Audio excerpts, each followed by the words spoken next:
আসসালামু আলাইকুম।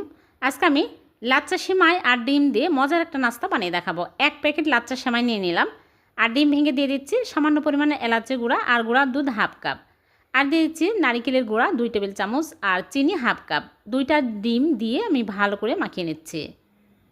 একটা ডোয়ের মতো করে তৈরি করে নিতে হবে। এখন আমি হাত ধুয়ে হাতে ঘি লাগিয়ে নিয়ে এরকম করে অল্প অল্প করে নিয়ে চেপে চেপে চপের মতো বানিয়ে নিচ্ছি। তারপরে কুকি কাটার দিয়ে অসমান অংশগুলো সমান করে নিচ্ছি। সবগুলো এরকম করে বানিয়ে নেব। সবগুলো বানানো হয়ে গেলে আমি গরম তেলের মধ্যে দিয়ে উল্টিয়ে পাল্টে ভেজে নেব। একটু সময় নিয়ে ভালো করে ভেজে নিতে হবে। এই নাস্তাগুলো অনেক দিন পর্যন্ত এয়ারটাইট বক্সে রেখে খেতে পারবেন, নষ্ট হবে না। মেহমান আসলে ঝটপট এই নাস্তা বানিয়ে মেহমানকে আপ্যায়ন করা যাবে।